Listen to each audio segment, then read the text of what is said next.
Guys, तपाईहरुलाई स्वागत छ मेरो सर्ट मिनी भ्लगमा र यो चाहिँ मेरो बर्थडेको भ्लग थियो र म र दीप्सिका चाहिँ इस्कन मन्दिर जाने थियो, सिलगढीको इस्कन मन्दिर। र कतिजना थाहा छैन होला, मैले पहिला पनि इस्कन मन्दिरको 2टा भ्लग हालिसकेको छु र तपाईहरुले हेर्नु भएको छैन भने चाहिँ गएर हेरिदिनुहोस् होला। अनि हेर्नुस् न, त्यो दिन चाहिँ यस्तो बेसी घाम लागिरहेको थियो र हामीले चाहिँ छाता पनि नबोकी गएको थियौँ। र यहाँ चाहिँ म र दीप्सिका टोटोमा चढिसकेको छौँ र हेर्नुस् न, घामले गर्दाखेरि पसिनाले म त डढेर काली भइसकेको थिएँ हैन। र हामी चाहिँ मन्दिर पुगिसकेको छौँ र अगाडिको गेट चाहिँ बन्द भएको कारणले गर्दा हामी चाहिँ यहाँ पछाडिको गेटबाट गयौँ। र यो यता पनि गेट छ भनेर चाहिँ हामीलाई थाहा थिएन र त्यही दिन थाहा पाएको हो पछाडिपट्टि पनि गेट रहेछ भनेर। अनि हामी चाहिँ यहाँ मन्दिरभित्र एन्टर भइसकेको छौँ, जुत्ताहरू सबै खोलेर। अनि चाहिँ हामी जाँदै थियौँ र तपाईँहरूले सोच्नुहुँदै होला मन्दिर जाँदा पनि केही पनि बोकेको छैन त फुलहरू भनेर सोच्नुहुँदै होला। हामी चाहिँ दिउँसो गएको थियौँ नि त, अनि दिउँसो त पूजा गर्नु मिल्दैन अनि हामीले गएर दर्शनहरू गर्ने भनेर मात्रै सोचेको थियौँ। र फेरि दिउँसो पूजाहरू पनि गर्नु हुँदैन कसैले पनि।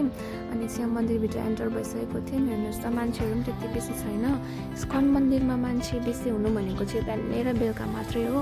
र हामी चाहिँ दिउँसो 10-11 बजीतिर गएको थियौँ, त्यसै कारणले मान्छेहरू त्यति बेसी हुनुहुन्थेन। र हामी चाहिँ मन्दिरको परिक्रमा गर्दै थियौँ। र यहाँनिर चाहिँ हामीले 3 पल्ट मन्दिरको परिक्रमा गर्नुपर्ने हुन्छ। अनि हामी चाहिँ 2जनाले 3 पल्ट घुमिसकेर चाहिँ यहाँनिर चाहिँ मैले प्रे गरिरहेको थिएँ। अनि प्रे गरेर अनि ब्लेसिङ्सहरू लिएँ। त्यसपछि हामीले टिकाहरू लाएर यहाँ तल आयौँ। यहाँनिर चाहिँ तपाईँले देख्न सक्नुहुन्छ, यहाँनिर चाहिँ पैतालाको छाप छ है, यहाँनिर चाहिँ हामीले ढोक्नुपर्ने हुन्छ। र हामीले चाहिँ यहाँ सबै कुरो ब्लेसिङ्सहरू लिइसकेर चाहिँ हामी निस्क्यौँ। र निस्किँदै थियौँ अनि हामीलाई चाहिँ फोटोहरू खिच्न मन पऱ्यो है। यो फुल हेर्नुहोस् न, फेरि यस्तो दामी थियो कि। अनि यहाँनिर त हामीले भिडियो बनाउन छुटाउनै भएन र हामीले अलिअलि भिडियोहरू बनायौँ, फोटोहरू खिच्यौँ। अनि त्यसपछि चाहिँ यहाँनिर मैले पनि हल्का भिडियो बनाएँ। अनि चाहिँ भिडियो बनाएर चाहिँ अनि अलिकति आउटफिट चेक त हुनै पर्यो हो। यहाँनिर चाहिँ हामी 2जनाले आउटफिट चेक गऱ्यौँ, यहाँ हल्का नक्कल पनि पार्दै थियौँ 2जनाले नै होइन। अनि यो सँगै अनि हामी चाहिँ मन्दिरबाट बाहिर निस्किसक्यौँ। र आजको यो सर्ट भ्लग चाहिँ यहीँनिर राख्दैछु म। Bye guys, thanks for watching.